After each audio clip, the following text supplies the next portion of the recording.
Inner engineering खंड 2। एक विख्यात योगी। योग शिक्षक राघवेंद्र राव से मैं बचपन में मिला था।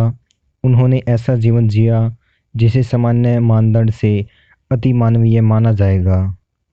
उन्हें लोग मलाडीहल्ली स्वामी कहते थे क्योंकि वे मलाडीहल्ली गांव के निवासी थे।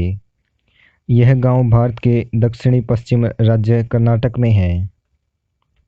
उनके बारे में कहा जाता है कि वे हर दिन 1008 बार सूर्य नमस्कार करते थे। आगे चलकर 90 वर्ष की आयु के बाद उन्होंने इसे घटाकर 108 कर दिया। वही उनकी आध्यात्मिक साधना थी। योग शिक्षक होने के साथ साथ वे एक शानदार आयुर्वेदिक चिकित्सक भी थे। वे गिने चुने नाड़ी वैद्यों में से एक थे जो आपकी नब्ज छूकर ही आपकी बीमारी बता देते थे। वे न केवल आपको यह बताते थे कि आपको आज क्या बीमारी है, बल्कि अगले 10-15 दिनों में क्या बीमारी होने की संभावना है यह भी बता देते थे और उनके निवारण के लिए अभ्यास भी सिखा देते थे। अपने आश्रम में बतौर आयुर्वेदिक चिकित्सक वे केवल हफ्ते में एक ही बार बैठते थे। वे चाहे कहीं भी हो, रविवार की शाम तक अपने आश्रम लौट आते थे ताकि सोमवार की सुबह लोगों के लिए उपलब्ध रहें। वे सुबह के 4 बजे मरीजों को देखने के लिए बैठ जाते थे और शाम के 7-8 बजे तक लगातार बैठे रहते। स्वयंसेवी अलग अलग शिफ्ट में उनकी मदद के लिए आते थे, किंतु वे स्वयं पूरे दिन लगातार बैठे रहते थे। इलाज के लिए आने वाले हर व्यक्ति को वे एक चुटकुला सुनाया करते थे।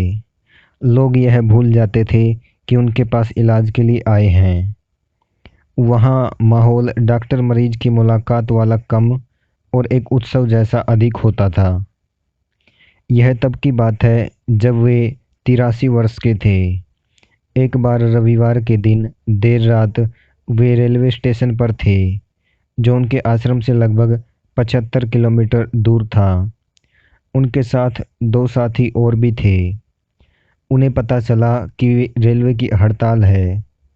इसका मतलब था कि कोई ट्रेन नहीं आएगी और न ही वापस जाने का कोई दूसरा साधन था। अपने काम के प्रति उनका समर्पण ऐसा था कि उन्होंने अपने दोस्तों को प्लेटफॉर्म पर ही छोड़ा और 75 किलोमीटर की दूरी रात भर रेलवे ट्रैक पर बस दौड़कर पूरी कर ली। वे सुबह 4 बजे अपने आश्रम पहुंच गए और अपने मरीजों का इलाज करने के लिए तैयार थे। आश्रम के लोगों को एहसास भी नहीं हुआ कि उन्होंने इतनी लंबी दूरी दौड़कर तय की है।